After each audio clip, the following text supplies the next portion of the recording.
देखो स्मार्टफोन की दुनिया में प्रोसेसिंग पावर भी बहुत ज्यादा मैटर करती है। एंड प्रोसेसिंग पावर की जहां बात आती है तो भाई कुछ लोग एंड्रॉइड की तरफ जाते हैं, कुछ लोग आईफोन्स की तरफ जाते हैं, मतलब उनके रिस्पेक्टिव प्रोसेसर्स। जो एप्पल का प्रोसेसर है भाई वो A18 Pro वगैरह वो बहुत ही इंसेन लेवल पावरफुल है। लेकिन एंड्रॉइड की दुनिया में भी दो दिग्गज है जो मचाते रहते हैं। उनमें से एक है भाई अभी latest launch Snapdragon 8 elite chip, और डायमेंसिटी की तरफ से आने वाला एक प्रोसेसर है वो है भाई डायमेंसिटी 9400। ये मीडियाटेक की तरफ से आने वाला चिपसेट है। तो भाई ये दोनों चिपसेट जो हैं आज की डेट में इंडिया में बहुत क्रेजी लेवल चिप्स इन लोग प्रोवाइड कर रहे हैं। एंड ये जो दोनों चिप्स के मैंने नाम बताया ये फ्लैगशिप लेवल पे ऑपरेट करते हैं। मतलब फ्लैगशिप लेवल की बात करूं तो भाई लाख रुपए के फोन में ये जो Vivo का X200 Pro है इसके अंदर आपको डायमेंसिटी 9400 चिपसेट देखने को मिलता है। एंड वैसे ही लाख रुपए के फोन्स जैसे S25 Ultra हो गया या फिर ये iQOO का 13 हो गया, इसके अंदर आपको स्नैपड्रैगन का चिपसेट देखने को मिल जाता है। ये लेटेस्ट एकदम पावरफुल फ्लैगशिप चिप्स है और ये बहुत महंगे महंगे फोन्स के अंदर आते हैं भाई। और पिछले काफी सालों से ये माना जाता गया है कि भाई जो डायमेंसिटी के चिपसेट्स हैं जो मीडियाटेक की तरफ से आने वाले हैं वो स्नैपड्रैगन के टॉप टियर चिपसेट से कम परफॉर्मेंस देते हैं,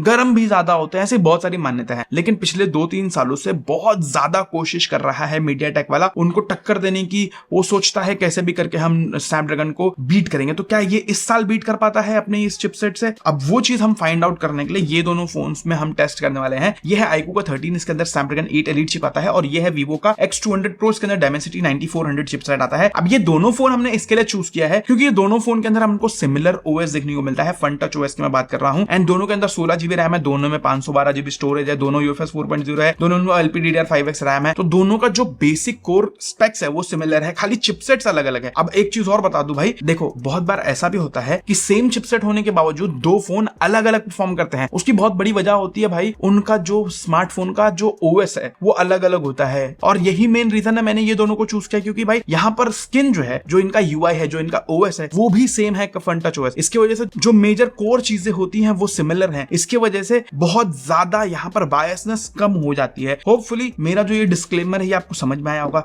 अब बात करते हैं चिपसेट्स के आर्किटेक्चर को लेकर। तो सबसे पहले बात करूं भाई ये डायमेंसिटी 9400 की, तो इसके अंदर है ना थोड़ा सा अलग आर्किटेक्चर फॉलो किया गया है। 1+3+4 बेसिकली एक जो कोर है वो सबसे हाई परफॉर्मेंस कोर है, वो Cortex X925 कोर है भाई। ये 3.63 गीगाहर्ट्ज पे क्लॉक्ड है। ये बहुत ही ज्यादा पावरफुल कोर है। अब ये कोर बहुत ज्यादा हाई एंड जो टास्क होता है बहुत शॉर्ट बर्स्ट के लिए उसमें काम आता है। फिर 3 मिड पावर कोर्स हैं बेसिकली। अब वो मिड पावर क्या है, Cortex X4 कोर्स है बेसिकली 3.3 गीगाहर्ट्ज पे 3 कोर्स रहेंगे वाले, काफी पावरफुल है ये भी। ये थोड़ा मीडियम टास्क करना रहेगा, गेम्स वगैरह खेलना है उनमें ज्यादा काम आता है। फिर 4 एफिशिएंसी कोर है इसके अंदर जो 2.4 गीगाहर्ट्ज के Cortex A720 है बेसिकली। ये एफिशिएंसी कोर्स है, जब लो पावर काम करना है, आपको यूट्यूब वीडियो देखनी है, मूवीज वगैरह देखना है, तो ये सारे कोर्स से आपका काम चल जाता है। बैटरी एफिशिएंट होते हैं, काफी कम पावर देता है, तो काफी जबरदस्त है। जीपीयू की बात करूं तो इसके अंदर ARM का Immortalis G925 MP12 जीपीयू आता है भाई, बहुत ही ज्यादा बड़ा नाम है। ये 1612 मेगाहर्ट्ज पे क्लॉक्ड है, और ये जो चिपसेट है ये 3 नैनोमीटर TSMC के टेक्नोलॉजी पे बना हुआ है। बहुत ज्यादा डेटा हो गया, लेकिन आपको समझना भी जरूरी है।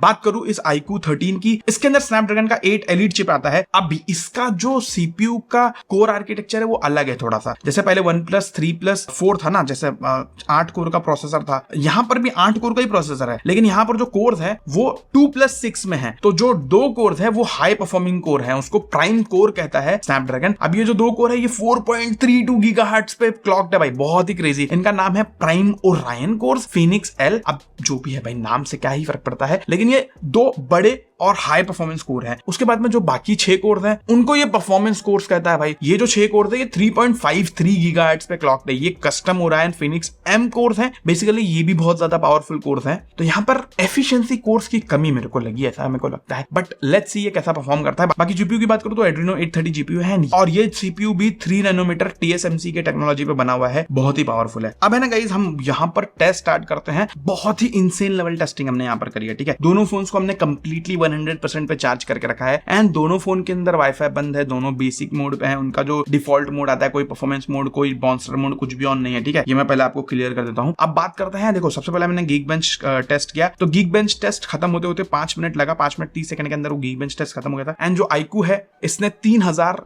का सिंगल कोर स्कोर और 9500 का मल्टी कोर स्कोर निकाला। वेराज जो डायमेंसिटी वाला है यहाँ पर भाई जो सिंगल कोर स्कोर में 500 पॉइंट्स कम है, इवन मल्टी कोर स्कोर में काफी ज्यादा पॉइंट्स कम है। तो यहाँ पर क्लियरली ऐसा लग रहा है कि भाई जो स्नैपड्रैगन वाला है वो ज्यादा पावरफुल है। हालांकि टेम्परेचर में मेरे को कोई फर्क नहीं लगा, दोनों भी 32 डिग्री सेल्सियस है और 100% पे है। अब उसके बाद हमने N22 रन किया एंड यहाँ पर भी काफी बड़ा डिफरेंस के साथ में जो स्नैपड्रैगन वाला चिप है वो ज्यादा बेटर स्कोर निकाला, मतलब 27,65,000 का स्कोर निकाला है। वेराज डायमेंसिटी वाला है उसने 24 लाख का स्कोर निकाला, 24,58,000 to be precise. But temperature की बात करूं तो यहां पर जो स्नैपड्रैगन वाला है भाई iQOO 13 वो 44 डिग्री सेल्सियस पे था, वेराज ये जो डायमेंसिटी है वो सिर्फ 40 डिग्री पे था, विच इज अमेजिंग भाई। काफी मतलब 4 डिग्री ठंडा और प्लस बैटरी लाइफ भाई 95% पे इसकी बैटरी लाइफ थी, वेराज ये जो फोन है इसकी बैटरी लाइफ 94% पे थी। तो यहां पर क्लियरली आपको दिख रहा है कि वो ज्यादा स्कोर दे रहा है तो ज्यादा गर्म भी हो रहा है और जल्दी बैटरी लाइफ भी खा रहा है। तो ये देख लो, आपको यहाँ पर समझ में आएगा। अच्छा, उसके बाद तुरंत ही हमने ना CPU थ्रॉटलिंग टेस्ट स्टार्ट किया ताकि हम चेक कर सके कि भाई मतलब बिना ठंडा हुए फटाफट चेक करना था हमको। तो यहाँ पर ना थोड़ा सा वियर्ड चीजें हुई। देखो पहले तो मैं स्टेबिलिटी की बात करूं तो iQOO 13 काफी स्टेबल था, 86% की स्टेबिलिटी थी। वेराज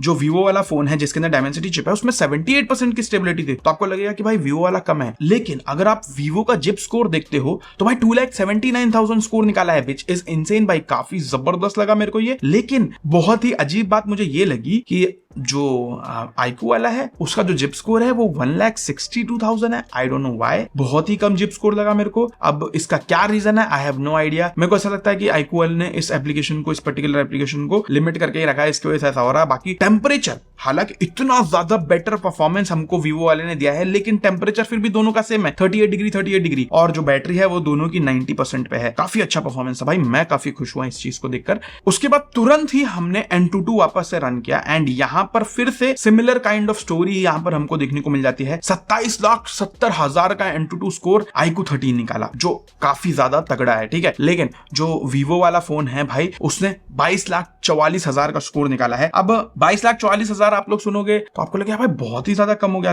पिछले बार 24 लाख के आसपास निकाला था, इस बार 22 लाख निकाला है। स्कोर में काफी अच्छी गिरावट है, लेकिन जो iQOO वाला है इसके स्कोर में जरा भी गिरावट नहीं है। पिछले बार भी 27 लाख था, इस बार भी 27 लाख है, बल्कि थोड़ा सा बढ़ भी गया स्कोर। तो ये चीज काफी जबरदस्त है। लेकिन जब टेम्परेचर आप देखते हो तो भाई iQOO वाला जो है वो रूथलेस है भाई। वो बोलता है गर्म होता है होने दो, कोई फर्क नहीं पड़ता, हमको परफॉर्मेंस बनता है। तो वहां पर इसकी वजह से 45 डिग्री पे टच कर दिया था भाई टेम्परेचर। हालांकि बैटरी जो है वो 83% पे है और जो Vivo वाला है वो 38 डिग्री पे ही था। बहुत ही कंट्रोल, बहुत ही कूल डाउन। बोले हमको बिल्कुल गर्म नहीं होना भाई, थोड़ा परफॉर्मेंस कम जाएगा चलेगा, लेकिन थोड़ा ठंडा रहेगा। और जो बैटरी है इसकी भी 84% की थी। तो वही चीज है भाई, या तो गर्माहट ले लो या तो परफॉर्मेंस ले लो, दोनों में से कोई एक चीज आपको चूज करना पड़ेगा। But to be very very honest भाई, बहुत ज्यादा अच्छा यहाँ पर डायमेंसिटी वाले ने परफॉर्मेंस दिखाया है। फिर उसके बाद वापस से हमने second time CPU throttling test किया एंड यहाँ पर भी सेम स्टोरी भाई। जो iQOO 13 है उसका जिप स्कोर में पता नहीं क्या दिक्कत है भाई, एकदम अजीब ही हरकत कर रहा था, मेरे को समझ में नहीं आया क्या प्रॉब्लम है भाई इसके अंदर जिप स्कोर में। मतलब 1,61,000 का इसने जिप स्कोर निकाला है, लेकिन लिख के आ गया no throttling detected, zero throttling. लेकिन 1,61,000 भाई बहुत ही कम होता है इन माय ओपिनियन। वेयरएज जो 76% भाई Vivo वाला थ्रॉटल किया है भाई, इसके अंदर 2,87,000 का जिप स्कोर निकाला है, जो मेरे हिसाब से काफी तगड़ा है। अब ये सारी टेस्टिंग करते हुए हमको 1 घंटा 7 मिनट हो गया एंड जैसे ये टेस्टिंग हमने खत्म करी है भाई, तो टेम्परेचर जो है वो iQOO में कम था भाई, 40 डिग्री था, वेयरएज इसके अंदर 41 डिग्री था, 1 डिग्री का फर्क था। और बैटरी लाइफ दोनों की सेम टू सेम है, 79, मतलब दोनों के अंदर 6000 mAh बैटरी ही है। लेकिन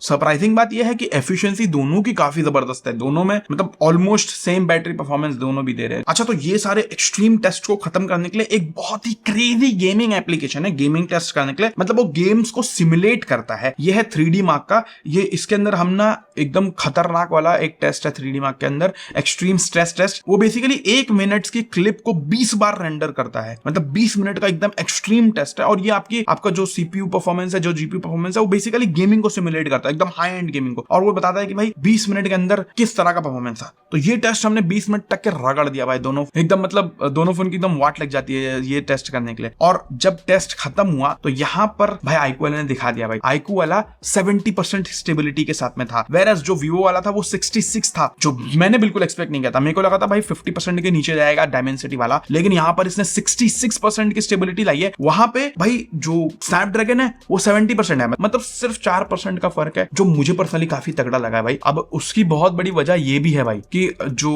iQOO वाला फोन है स्नैपड्रैगन के साथ में वो 44 डिग्री पे था, वेरएस जो वीवो वाला फोन है वो 42 डिग्री पे था। अच्छा खासा टेम्परेचर कंट्रोल था वीवो के अंदर, और दोनों का जो बैटरी है वो दोनों 72% पे था। अच्छा, स्कोर्स की बात करूं तो यहाँ पर है ना, तो जो बेस्ट लूप स्कोर था वो 4137 था, और जो लोएस्ट लूप स्कोर था वो 2918 था। ये जो लूप स्कोर है भाई ये है बेसिकली iQOO 13 का, लेकिन जो वीवो वाला है उसका बेस्ट लूप स्कोर 3972 था। तो जो बेस्ट लूप स्कोर ही है वो कंपेयर टू iQOO वीवो वाले का कम है, ठीक है, और जो लोएस्ट लूप स्कोर है वो भी कम है, लगभग 300 पॉइंट, 2621 पॉइंट था। तो यहाँ पर इस चीज से समझ में आती है कि आपको एकदम ही हाई एंड गेमिंग करनी है ना, तो वहां पर डेफिनेटली iQOO आपको ज्यादा बेटर गेमिंग करवा के दे पाएगा और ज्यादा स्टेबल गेमिंग करवा के दे पाएगा। लेकिन फर्क इतना नहीं है जितना आप लोग सोच रहे हो, मतलब फर्क बहुत ही कम हो गया है पहले के कंपैरिजन में। पहले ऐसा होता था कि भाई डायमेंसिटी बिल्कुल आसपास भी नहीं भटक पाता था, अब डायमेंसिटी भाई आसपास भटक नहीं रहा है, एकदम नेक ऑन नेक टक्कर दे रहा है, एफिशिएंसी में तो बीट कर रहा है, परफॉर्मेंस में डेफिनेटली उससे थोड़ा सा कम है, लेकिन एफिशिएंसी में उस लेवल पे टच हो रहा है भाई, जो बहुत ही इनसेन बात है। सोच के देखो आप लोग। तो ये था एकदम एक्सट्रीम टेस्टिंग। अब एक काम करता है ना गाइस, अब करते हैं स्पीड टेस्ट। फटाफट देखते हैं कि भाई स्पीड टेस्ट में कौन सा ज्यादा बेटर है, क्योंकि दोनों के अंदर एनिमेशन का जो एल्गोरिदम है, सारा चीजों का एल्गोरिदम है, वो सब कुछ सेम है because of the UI similarity. दोनों में सेम ही यूआई है तो क्या ही डिफरेंस होगा। फटाफट स्पीड टेस्ट करते हैं, ऐप ओपनिंग टेस्ट देखेंगे, देख लो। सो गाइस देखो, अब मैंने वापस से दोनों को रीस्टार्ट भी कर दिया है। सो गाइस थोड़ा सा ना वाईफाई का मसला चल रहा है, इसकी वजह से हमने हॉटस्पॉट चालू करके और 5G पे अब ये स्पीड टेस्ट करने वाले हम लोग यहाँ पर, ठीक है। स्पीड टेस्ट में ये सारे एप्लीकेशंस, पहले ऐप ओपनिंग टेस्ट होगा, तो ऐप ओपनिंग टेस्ट करते हैं। सबसे पहले इंस्टाग्राम ओपन करते हैं यहाँ पर। ओके, वीवो में पहले खुल गया भाई, फेसबुक सेम स्पीड है, एम इंडिकेटर सेम स्पीड है, यूट्यूब यहाँ पर iQOO में पहले खुला, क्रोम iQOO में पहले खुला, एप्पल इंडिया की वेबसाइट लोड करते हैं, दोनों में सेम स्पीड पे लोड हुई है। iPhone 16 का पेज ओपन करते हैं, सेम ही स्पीड है। YT म्यूजिक सेम ही स्पीड है, प्राइम वीडियो सेम ही स्पीड है, एग्जैक्ट सेम स्पीड है। कैलकुलेटर सेम स्पीड, ओला सेम स्पीड ऑलमोस्ट, ऊबर यहाँ पर पहले इसके अंदर खुला है भाई, Amazon almost same speed, Flipkart almost same speed, हल्का सा कहीं कहीं ना वीवो आगे जा रहा है, कहीं कहीं iQOO आगे जा रहा है। अब जो गेम है, बड़े गेम ओपन अगर करते हो आप लोग बहुत ज़्यादा, तो उसके अंदर अगर देखा जाए तो iQOO में पहले खुला है भाई, ठीक है, अच्छा खासा लीड लिया iQOO ने। BGMI ओके, इसमें भी iQOO जीता है, ये भी पीछे नहीं था। सबवे सर्फर्स यहाँ पर भी iQOO जीता है। तो बड़े टास्क ओपन करने में iQOO आगे रहता है। अब काइन मास्टर ओपन करते हैं और एक वीडियो रेंडर करके देखते हैं कि वीडियो रेंडरिंग में कौन जीतता है। ऐड देखो दोनों में भी आया है, तो दोनों में मैंने एक 1080p फुटेज इंपोर्ट करके और दोनों के स्पीड को 0.5x पे स्लो डाउन किया है मैंने। दोनों को 1080p 30 fps में रेंडर करेंगे हम लोग, और जो बिट रेट होगा वो 16.48 mbps का होगा। भाई ये तो अटक ही गया यार, iQOO वाला फोन का पूरा सिस्टम ही हैंग हो गया, हैंग ही हो गया iQOO। ये पूरा जो एप्लीकेशन है वही एकदम बंद ही पड़ गया भाई, काइन मास्टर वाला। वेरी वियर्ड भाई, वेरी वियर्ड। चलो 3 2 1 स्टार्ट।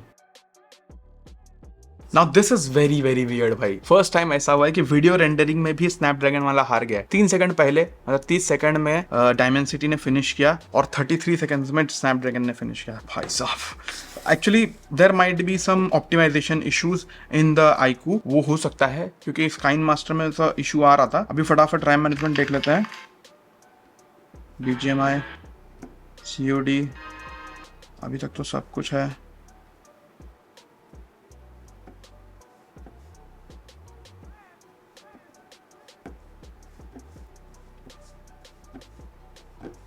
दोनों फोन में ऑलमोस्ट सारे एप्लीकेशंस ना रैम के अंदर है। इंस्टाग्राम दोनों में जो कंटेंट है वो रीलोड हुआ था। गाइस जैसे आपने देखा, ऐप ओपनिंग में भी बहुत ही इंसेन लेवल डायमेंसिटी ने परफॉर्म करा है, and I am really really surprised and shocked here. अब देखो मेन सीन क्या है मालूम है, जो डायमेंसिटी वाला चिपसेट होता है ना, वो यूजुअली स्नैपड्रैगन वाले चिपसेट से सस्ता होता है। इस केस में नहीं फिलहाल, क्योंकि इसमें ये वीवो है भाई, ये तो ज्यादा मेन कैमरे पे फोकस्ड है, तो ये थोड़ा सा ज्यादा ही महंगा है। लेकिन बाद में जो और भी फोन आएंगे डायमेंसिटी 9400 चिप के साथ में, अगर वो जैसे 40,000, 45,000, 50,000 के अंदर आते हैं, तो भाई ये स्नैपड्रैगन 8 एलीट लेवल का परफॉर्मेंस आप लोग को उसके 70% प्राइस में दे रहा है। तो मुझे उस चीज को लेकर बहुत खुशी हो रही है एंड आई थिंक ये बहुत ही अच्छी मूव है भाई। देखो कंपटीशन है, जहां कंपटीशन होता है वहां हम जैसे कस्टमर्स का फायदा होता है, और यहाँ पर ये चीज बहुत अच्छी तरीके से दर्शाई गई है कि भाई दोनों ब्रांड्स बहुत क्रेजी लेवल कॉम्पीट कर रहे हैं, कभी ये आगे बढ़ रहा है, कभी वो आगे बढ़ रहा है, बट अभी तक की डायमेंसिटी बिल्कुल आसपास भी नहीं भटक पा रहा था और अब यहाँ पर टक्कर दे रहा है, जो काफी अच्छी चीज लगी मेरे को। तो मैं तो काफी खुश हूँ इस चीज से लेकर। और